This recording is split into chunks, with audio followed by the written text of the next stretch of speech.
வணக்கம். இது தமிழ் குரலின் சிறப்பு நேர்காணலில் இன்றைக்கு நம்மோடு இணைந்திருக்கிறார் மரியாதைக்குரிய மூத்த பத்திரிகையாளர் மற்றும் அரசியல் திறனாய்வாளர் முனைவர் வழக்கறிஞர் தராசை ஷியாம் அவர்கள். சார் வணக்கம். சார் வணக்கம். எப்படி இருக்கீங்க? அவ்வளவுதான். மிக சிறப்பா இருக்கீங்க சார். நீங்க எப்படி இருக்கீங்க? நல்லா இருக்கேன். மகிழ்ச்சி சார்.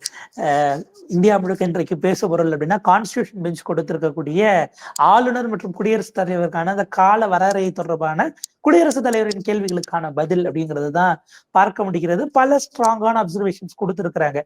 2 அதிகார மையங்கள் செயல்படக்கூடாது, கவர்னருக்கு 4வது ஆப்ஷன் கிடையாது அப்படிலாம் வந்திருக்கிறது. ஒரு வழக்கறிஞரா இந்த விஷயங்களை ஓவராலா எப்படி பாக்குறீங்க சார்? எல்லாமே பதில் தாங்க, ஒன்னும் அப்சர்வேஷன் கிடையாது, பைண்டிங் கிடையாது.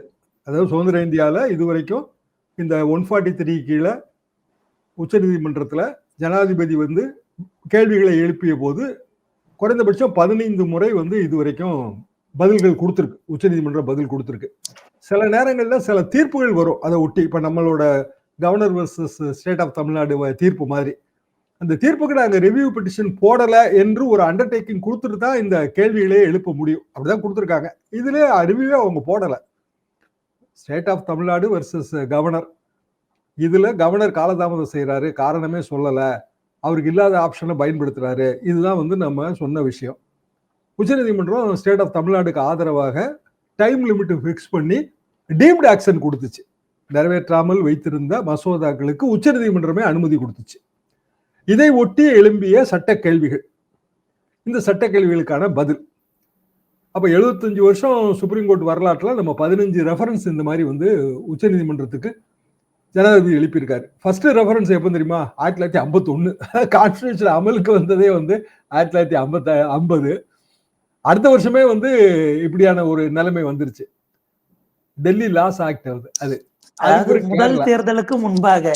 முதல் தேர்தலுக்கு முன்பாக நம்ம மாநில சுயாட்சி இதெல்லாம் வைத்து, இன்னும் சொல்ல போனால மொழிவாரி மாநில பிரிப்பு எல்லாத்துக்கும் முன்னாடியே வந்துருச்சுங்க.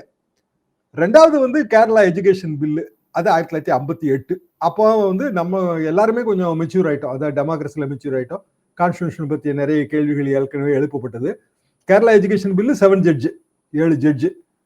ஆனா அடிப்படையில பெருவாரி அது பலமுறை நம்ம பேசியிருக்கிறோம். சுதந்திர இந்தியாவில் இப்போ கச்சத்தீவு பிரச்சனை மாதிரியே தான் பெருவாரி பிரச்சனை.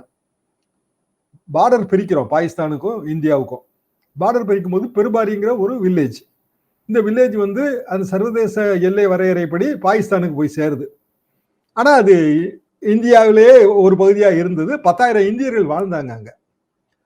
அப்போ பெரிய தலைவர்கள், குறிப்பா தமிழ்நாட்டில இருந்து பெருபாரி இஷ்யூ பத்தி பெருசா பேசுனது பசுமன் தேவர் தான். அவரோட நேதாஜி பத்திரிகையில பெரிய விரிவான கட்டுரைகள் எழுதியிருப்பாரு. நானும் அதை பிரசுரம் பண்ணியிருக்கேன்.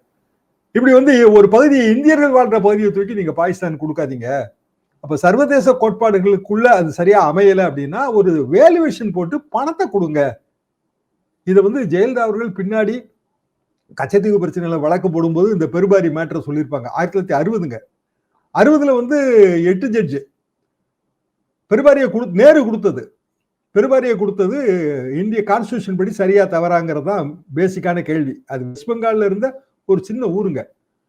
அப்ப கான்ஸ்டிடியூஷன் என்ன தெளிவா சொல்லிச்சு அப்படின்னா, பார்லிமெண்ட் முடிவு பண்ணாம ஒரு நாட்டோட ஒரு பகுதியை தத்து கொடுக்கறதுக்கு யாருக்கும் உரிமை இல்லை. இன்னைய வரைக்கும் அது பொருத்தம். கச்சத்தீவு மேட்டரும் தத்து கொடுத்ததுதான், நம்ம கையகப்படுத்தி அவங்களுக்கு கொடுத்துட்டோம்.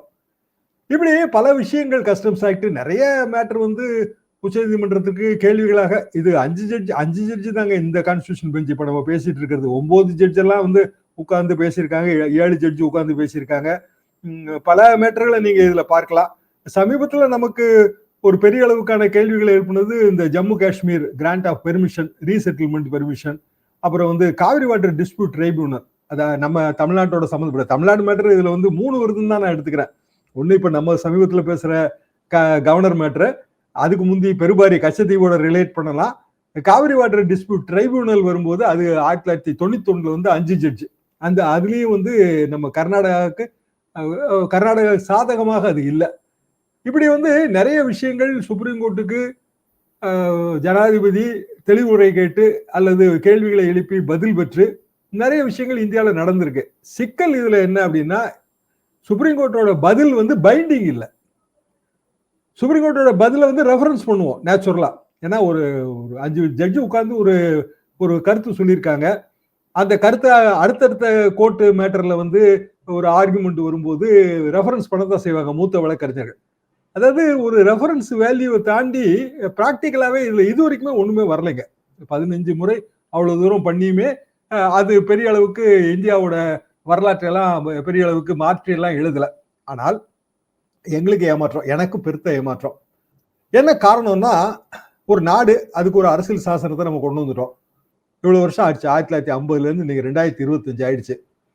அரசியல் சாசனம் மெச்சூர் ஆகணும். அரசியல் சாசனங்கிறது வரி இல்லை, வார்த்தை இல்லை, உணர்வு. அந்த உணர்வு என்னவா இருக்க முடியும்? உணர்வு வந்து இந்தியா வளர்ந்த நாடாகணுங்கிறதானே. நம்ம எதுக்கு நமக்கு நாமே ஒரு சட்டத்தை கொடுத்துக்கிறோம்? எல்லாருமா சேர்ந்து நம்ம வளரணுங்கிறது தான். அப்ப வளர்ச்சிக்கு எது முக்கியம்? எது முக்கியம்னா அதிகார பரவலாக்குதல் தாங்க முக்கியம். செப்பரேஷன் ஆஃப் பவர்ஸ் பத்தி எல்லாம் இதுல சொல்லியிருக்காங்க. அதை விட ரொம்ப முக்கியம் நான் நினைக்கிறது அதிகார பரவலாக்குதல். மத்தியில வந்து எல்லா அதிகாரத்தையும் நம்ம கூச்சி வச்சிருக்கிறோம். மாநிலங்களுக்கு அதிகாரமே இல்லை. அண்ணா காலத்துல இருந்து இதை எங்களோட கல்லூரி நாட்கள் இருந்து பேசிட்டு இருக்கோம். இன்னைய தேதி வரைக்கும் ஒண்ணும் இல்லை. மீண்டும் உச்சநீதிமன்றத்தின் இந்த பதில் மத்திய அதிகார குவிப்புக்கு உதவி இருப்பதாக நான் பார்க்கிறேன். சாதாரண விஷயங்க. நெல் வந்து இன்னைக்கு கொள்முதல் பண்ணல, நீங்க வந்து விவசாயி விளைஞ்சு கிடக்குது, யாருமே நீங்க வந்து வாங்கவே இல்லை, மழையில நனைஞ்சிருச்சு. இந்த குற்றச்சாட்டு மாநில அரசு பேர்ல வைக்கப்படுது. அரசியல் ரீதியும் இருக்கலாம், மாநில அரசோட குற்றச்சாட்டாகவும், மாநில அரசு மீதான குற்றமாகவும் இருக்கலாம். தீர்வு காண முடியுமா என்றால் முடியாது. என்ன காரணம்னா, இவ்வளவுதான் நெல் வாங்கணும் அப்படின்னு மத்திய அரசாங்கம் கட்டளை போடுது. நம்ம அந்த கட்டளைப்படி வாங்கியாச்சு. மேற்கொண்டு ப்ரொக்யூர் பண்ண முடியாது. சிக்கல் எந்த இடத்துல வருது? திடீர்னு அதிகமான நெல் பரப்பளவு சாகுபடி ஆகி போச்சு. இப்ப எங்க பகுதி கடமடை பகுதி, குருவைங்கிறதே எங்களுக்கு கிடையாது, கான்செப்ட்லே கிடையாது. ஆனா இந்த வாட்டி தண்ணி நிறைய இருந்துச்சு, நிலத்தை நம்ம சும்மா போட்டிருக்க முடியாது, எல்லாரும் போட்டாச்சு, நெல்லை போட்டாச்சு, விளைஞ்சு கிடக்கு. வியாபாரி களத்து மேட்டுக்கு வரமாட்டான். என்ன காரணம்னா, அவனுக்கு வந்து பொருளாதாரம் ஏற்கனவே அவன் வந்து ரெகுலரா குருவை விளையிற இடத்துல அவன் கடன் கொடுத்து நெல்லா வசூல் பண்ணி மிச்ச பணத்தை கையில கொடுத்து இப்படி பழகிருக்காங்க. அதாவது ஒரு கிரெடிட் எக்கானமி அதுல இருக்கு, அன்ஆர்கனைஸ்டு கிரெடிட் எக்கானமி. அப்ப அவன் வந்து அங்க போய் நெல்லை வாங்குவானா, இல்ல குருவையே வராத எங்க பகுதிக்கு வந்து பூசா வாங்குவானா? வாங்கல. ஒரு சின்ன பகுதியில் ஒரு 7000 ஏக்கர் விளைஞ்சு கிடக்கு, வாங்கிறதுக்கு ஆள் கிடையாது. திடீர்னு மழை பெய்யுது, ஈரப்பதம் இருக்கு. ஈரப்பதத்துக்கு மத்திய அரசாங்கம் 17% மேல ஈரப்பதம் இருந்தா நீங்க வாங்கக்கூடாது, அப்படி வாங்கினா எங்க பொறுப்பு இல்லைங்குது. இங்க எங்களுக்கு 23%, 25% ஈரம் இருக்கு. அதாவது கால் பகுதி நெல் வந்து கிடக்கு, தண்ணியில கிடக்கு. சரி, தண்ணியில கிடக்குது அரசாங்கத்தோட தவறு தானே அப்படின்னா, அரசாங்கத்தால ப்ரொக்யூர் பண்ண முடியாது. ஏன்னா டெல்லி சொன்னதான் நீங்க வாங்க முடியும். அண்ணா காலத்துல இந்த பிரச்சனை இருந்துச்சு. நெய்வேலியில் உற்பத்தி ஆகிற மின்சாரத்தை நான் நினைத்தால் கூட உன் கிராமத்துக்கு திருப்பி விட முடியாது தம்பின்னு ஒரு கடிதம் எழுதியிருக்காரு. அப்போ ஒரு கான்ஸ்டிடியூஷன் மிக இயல்பாக ஒரு நாட்டை வளர்ந்த நாடாக மாற்றணும். அப்படி வளர்ந்த நாடாக மாற்றுவதற்கு மாநிலங்களின் வளர்ச்சி தான் அதுக்கு உதவும். இந்த குறிப்பிட்ட பதில்கள்ல அந்த மாநில வளர்ச்சி பாதிக்கப்படுதுங்கிறது என் கருத்து. அதாவது இருக்கக்கூடிய கிரே ஏரியாவாவே நீடிக்கணும் என்பதாக அது அமைந்திருக்கிறது அப்படின்னு நம்ம பாக்கலாங்களா? கவர்னர் மீறி செயல்படக்கூடாது, மேல மேற்கொண்டு கொஞ்சம் கிரே ஆக்கி வச்சிருக்கு. இதுதான் இருக்கு. இப்ப இதுல கவர்னருக்கு அந்த 4th ஆப்ஷன் இல்ல, வித்தல்ட் அப்படின்னா டெட்னு ஏற்கனவே நம்முடைய கவர்னர் RN ரவி அவர்கள் கடந்த காலத்துல பேரண்ட்ஸோட நடந்த அந்த மீட்டிங்ல சொன்னாரு. திருவாய் மலர்ந்து அருளினாரு. நான் வித்தல் பண்ணி வச்சா செத்ததியா அப்படின்ட்டாரு. அது இல்லைங்கிறத இன்னைக்கு அண்டர்லைன் பண்ணியிருக்கிறாங்க. அதாவது வித்தல்டுனாலே ரிட்டர்ன் பண்ணணும் என்பதாக அது பேசப்பட்டிருக்கிறது அப்படிங்கிறத குறிப்பிடுறாங்க. இன்ஆக்ஷன் மேல நீங்க எங்க கிட்ட நீதி கோர்ட்டுக்கு வர முடியும், ஆக்ஷன் மேல வர முடியாது அப்படிங்கிறதாகவும் ஒரு லைன் இருக்கு. அப்ப இந்த கவர்னர்கள் அவங்க வந்து மசோதாக்களை கிடப்பில் போடுவதுங்கிறது இனிமேல் தொடர்வதற்கு ஒரு கிரீன் சிக்னலை கொடுத்துட்டாங்கன்னு பார்க்க வேண்டியிருக்கா சார்? அடிப்படையில வந்து கவர்னருக்கு டிஸ்கிரிஷன் இருக்கு இல்ல, இந்த கான்செப்டுக்குள்ள டிஸ்கிரிஷன் இருக்கு அப்படின்னு இந்த சுப்ரீம் கோர்ட் பதில்ல வருது. ஆனா எந்த இடத்துல டிஸ்கிரிஷன்ங்கிறதே அது தெளிவா சொல்லுது. ஒரு மசோதா சட்டமன்றம் நிறைவேற்றி அனுப்புது, அந்த மசோதா வந்து அந்த சட்டமன்றத்தின் ப்ராசஸ, அது ஒரு சட்டமன்றத்தின் செயல்பாடுகளை வந்து அது நிர்ணயிக்குது, சட்டமன்றத்தின் நோக்கத்தை அது நிர்ணயிக்குது. சட்டமன்றம் மக்களின் பிரதிநிதிகள் உட்கார்ந்தது, அதாவது மக்களின் நோக்கம், மக்கள் விருப்பம்னு நீங்க வச்சுக்கலாம். அப்போ அதுக்கு வந்து நீங்க சொன்ன மாதிரி 3 ஆப்ஷன் தான். நம்ம கவர்னர் வந்து எனக்கு 4வது ஆப்ஷன் இருக்குன்னு சொல்லிட்டு இருந்தாரு. நான் நிறுத்தி வச்சேன்னா அவ்வளவுதாங்க, முடிஞ்சு போச்சு, சோலி முடிஞ்சிடா சொக்கான்னு சொல்லிட்டு இருந்தாரு. ஆனா சுப்ரீம் கோர்ட் அது இல்ல, 4வது ஆப்ஷன் வந்து முதல் ஆப்ஷனோட சேர்ந்து வர்ற விஷயம் தான். மொத்தத்துல இருக்க 3 ஆப்ஷனையும் சேர்த்து வாசிக்கணும். அப்ப உங்களுக்கு டிஸ்கிரிப்ஷன் எந்த இடத்துல வருதுன்னா, ஒண்ணு நீங்க வந்து அனுமதி கொடுங்க, அப்படி இல்லைன்னா நேர திருப்பி அனுப்புங்க, அப்படி இல்லைன்னா ஜனாதிபதிக்கு அனுப்புங்க. இந்த 3ல ஒன்ன நீங்க செயல்படுத்துறதுக்கு உங்களுக்கு டிஸ்கிரிப்ஷன் இருக்கு. அதே நேரத்துல கவர்னரும் பிரசிடென்ட்டும் லீகல் இம்யூனிட்டி, சட்ட பாதுகாப்பு, தனிப்பட்ட சட்ட பாதுகாப்பு தான் இருக்கு, ஆபீஸுக்கு கிடையாதுன்றுச்சு. அதாவது ஆபீஸ் ஆஃப் த கவர்னருக்கு வந்து சட்ட பாதுகாப்பு கிடையாது, இம்யூனிட்டி கிடையாது. இது வந்து இதுல கொடுக்கப்பட்டிருக்கிற ஒரு கிளாரிட்டின்னு நான் நினைக்கிறேன். அப்ப நம்மளோட பாயிண்ட் இதுல என்னவா இருக்க முடியும் அப்படின்னா, ஏற்கனவே வந்து சுப்ரீம் கோர்ட்டு ஏப்ரல் மாதம் ஒரு தீர்ப்பு கொடுத்து 10 மசோதாக்களை சட்டமாக்கிருச்சு. அதுவே சட்டமாக்கிருச்சு. ரொம்ப நாளா கிடப்புல கிடக்கு, அதனால டீம்டு ஆக்ஷன் சட்டம் ஆக்கப்பட்டதுன்னு சொல்லிருச்சு. இப்போ இந்த பதில்ல சுப்ரீம் கோர்ட் என்ன சொல்லுதுன்னா, அப்படி சட்டமாக்க முடியாது. என்ன காரணம்னா, அது செப்பரேஷன் ஆஃப் பவர்ஸ் கான்செப்டுக்கு அகைன்ஸ்ட். ஆளுநருக்கு ஒரு பவர் இருக்கு, ஜனாதிபதிக்கு ஒரு பவர் இருக்கு, நீதிபதிகளுக்கு ஒரு பவர் இருக்கு. அப்ப ஆளுநர் பவரை நீதிமன்றம் எடுத்துக்க முடியாது, ஜனாதிபதி பவரை நீதிமன்றம் எடுத்துக்க முடியாது. எனவே இதுதான் டைம் லிமிட், டீம்டு ஆக்ஷன் அப்படியெல்லாம் நம்ம சொல்ல முடியாதுங்கன்னு சொல்லுது. ஆனா டீம்டு ஆக்ஷன்ங்கிற கான்செப்ட் எப்போ வந்துச்சு அப்படின்னா, இன்ஆர்டினேட் டிலே. இந்த நாட்டில் ஜனாதிபதியா இருந்தாலும் ஆளுநரா இருந்தாலும் சாதாரண குடிமகனா இருந்தாலும் சட்டத்தின் முன் அனைவரும் சமம் தானே. சட்டத்தின் முன் அனைவரும் சமம்ங்கிறது என்னங்க, எங்க பேராசிரியர் சொல்லுவாரு, சட்டத்தின் முன் அனைவரும் சமம்னு ஒட்டுமொத்தமா சொன்னாலும் அது வந்து சட்டத்தின் கீழ் அனைவரும் சமம், சட்டத்தின் பார்வையில் அனைவரும் சமம், சட்டத்தின்படி அனைவரும் சமம். இப்படி இதுக்குள்ள இவ்வளவு நுணுக்கம் இருக்கு. அப்போ ஆளுநர் எவ்வளவு நாள்னாலும் டிலே பண்ணலாம், கேள்வியே கேட்க முடியாது, இல்ல ஜனாதிபதி எவ்வளவு நாள்னாலும் டிலே பண்ணலாம், கேள்வியே கேட்க முடியாது. அப்ப நானும் டிலே பண்றேன், ஒரு தாசில்தார் டிலே பண்ணுவாரு. ஆனா அவங்களுக்கு நம்ம டைம் லிமிட் வச்சிருக்கோம்.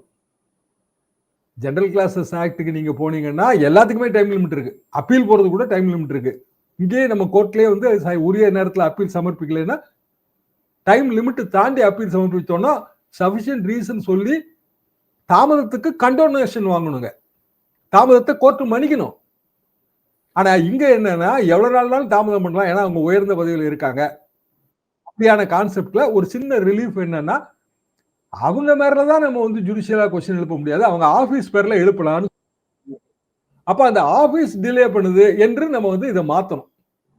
Office of the governor, office of the president, அவங்களுக்கு வந்து நம்ம டைம் லிமிட் கொடுக்கணும். ஜனாதிபதிக்கு டைம் லிமிட் கொடுக்கக்கூடாது, கவர்னருக்கு டைம் லிமிட் கொடுக்கக்கூடாது. 3 மாசம் டைம் லிமிட் கவர்னருக்கு பொருந்தாது, நல்ல விஷயம் தான். கவர்னரோட அலுவலகத்துக்கு பொருந்தும் அப்படின்னு இதுல நம்ம இன்டர்பிரட் பண்ணணும். ஆர் இன் அதர் வேர்ட்ஸ், இந்த பதில் மூலமாக இன்னும் பல வழக்குகள் போய் சேரும்.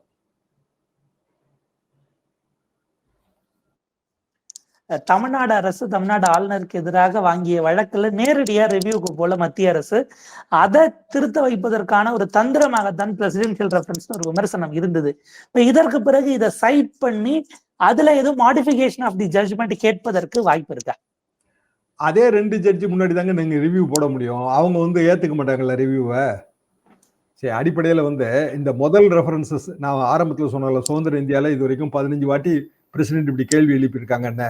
அப்ப 51 இதுல எல்லாம் அப்படி கேள்வி எழுப்பும்போது சுப்ரீம் கோர்ட் ஒரு அண்டர்டேக்கிங் வாங்கிருச்சு, என்னன்னா ரிவ்யூ பெண்டிங்ல இருந்தா நீங்க கேள்வி எழுப்ப கூடாதுன்றுச்சு. அதுக்கு பிறகு ரிவ்யூவே வாபஸ் வாங்கிட்டாங்க மத்திய அரசாங்கம், ரிவ்யூ பெட்டிஷனை திருப்பி வாங்கிக்கிட்டு கேள்வி எழுப்புனாங்க.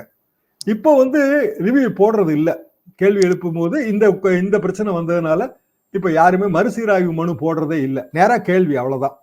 எனவே மறுசீராய்வு மனு போடாம ஒரு துர்நோக்கத்தோட கேள்வி அனுப்புனாங்கன்னு சொல்ல முடியாது. 15 ரெஃபரன்ஸா இதுதான் நடைமுறையில் இருக்கு, ஆரம்ப கால 2 ரெஃபரன்ஸ் தவிர மத்த எல்லாமே இப்படிதாங்க. அப்போ இதன் மூலமாக ரிவ்யூ போடலாமான்னா அப்பவும் இதை டைரக்டா கோட் பண்ண முடியாது. இது பதில், நீங்க ஒரு கேள்வி கேட்குறீங்க, அந்த கேள்விக்கு உயர்ந்த நீதிமன்றம் வந்து பதில் சொல்லுது. இந்த பதில் மூலமாக அந்த கான்ஸ்டிடியூஷனல் பெஞ்சோட நோக்கமும் அந்த கான்ஸ்டிடியூஷனல் பெஞ்ச் வகுக்கிற சில வழிமுறைகளும் தான் பதில்ல நமக்கு தெளிவாகும். ஆனா ஒரு ஜட்ஜ்மெண்ட் வந்து 2 நீதிபதிகள் அமர்ந்தோ இல்ல 3 நீதிபதிகள் அமர்ந்தோ ஒரு தீர்ப்பு கொடுத்திருப்பாங்க, எல்லாத்தையும் அலசி ஆராய்ஞ்சு தீர்ப்பு. அது இது வந்து ஒரு அட்வைசரி தான் பிரசிடென்ட்டுக்கு, நமக்கு இல்ல. அந்த தீர்ப்பின் விளைவாக வர்ற விஷயங்கள் அதை வந்து மாற்றி அமைக்கணும் அப்படின்னா மறுசீராய்வு மனு அதே நீதிபதிகள்கிட்ட போடணும். அந்த நீதிபதிகள் அவங்க ஒப்பீனியன் எதுவோ அதில் தான் ஸ்ட்ராங்கா இருப்பாங்க. அப்படின்னா கியூரேட்டிவ் பெட்டிஷனுக்கு போனுங்க. இதுல அதெல்லாம் ரொம்ப காலம் முடிக்கிற விஷயம். எனக்கு என்ன வருத்தம் இதுலன்னா, கடைசியில வந்து இது எதுல போய் முடியும்?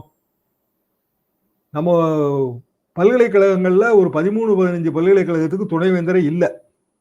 நடுவுல சென்னை உயர்நீதிமன்றம் கொடுத்த ஒரு தீர்ப்புல சில போட்ட ஆணைகள் எல்லாமே ஸ்டே ஆகி போச்சு.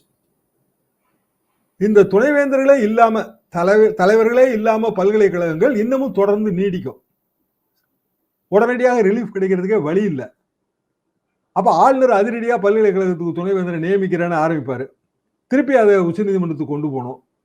ஒட்டு மொத்தத்துல மாநில கல்வி தான் இதுல பாதிக்கப்படும். அதாவது ஒரு மாநிலத்துல கல்வி பாதிக்கப்படும் போது அதற்கான ஒரு தீர்வு காண்றதுக்கு கூட ஒரு மாநிலத்துக்கு சட்ட ரீதியான உரிமை இல்லைன்னு ஆயிருது. அதனாலதான் நாங்க வந்து மாநில சுயாட்சிக்கான ஒரு ஆபத்தான விஷயமா தான் இந்த பதில் நான் பார்க்கிறேன்.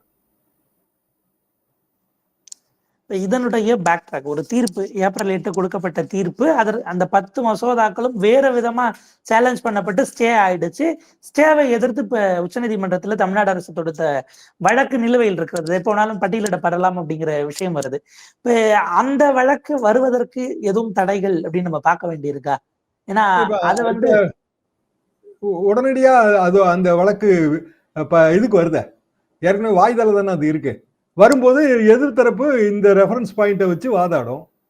இந்த மாதிரி பிரசிடென்ட் எழுப்பின கேள்விகளுக்கு பதில் சொல்லும் போது இதுதான் பாயிண்ட்னு சொல்லி வாதாடும். நம்ம எப்படி வாதாடுவோம் அப்படின்னா, இது பதில் இல்லை, இதோட நோக்கம் வந்து இதுதான். உச்சநீதிமன்றத்துக்கும் வந்து ஸ்பிரிட் இருக்கு. அவங்க கான்ஸ்டிடியூஷனல் பெஞ்சோட பதிலோட உள்ளார்ந்த அர்த்தம் இதுதான்னு வாதாடுவாங்க. ஆக ஒட்டுமொத்தத்துல ஒரு சட்ட நுணுக்கங்களை பேசுற ஒரு மேட்டரா அமையுமே தவிர அதன் மூலமாக சாமானியனுக்கு என்ன பலன் கிடைக்கும்? அவன் புள்ள படிக்கிற பல்கலைக்கழகத்துக்கு துணைவேந்தர் இருக்க மாட்டாரு. எத்தனை பல்கலைக்கழகங்கள்ல பட்டமளிப்பு விழா நடக்காம இருக்கு யோசிச்சு பாருங்க. அப்ப இதுல எங்க தீர்வு? நமக்கு என்ன தீர்வு இருக்கு? இதுல ஒரு தீர்வும் இல்ல. உச்சநீதிமன்றத்துல பெரிய வழக்கறிஞர்களுக்கு நிறைய ஃபீஸ் கிடைக்கும். அதை தாண்டின தீர்வு இதுல என்ன இருக்கு? கண்டிப்பாக சார், ஒரு முக்கியமான உரையாடல். ஏன்னா உச்சநீதிமன்றம் கொடுத்துட்டு போயிடுச்சு.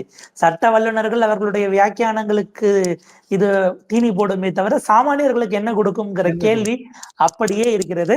பாப்போம் இது எப்படி போகுதுன்னு. உங்க நேரத்துக்கு வருது. நன்றி சார்.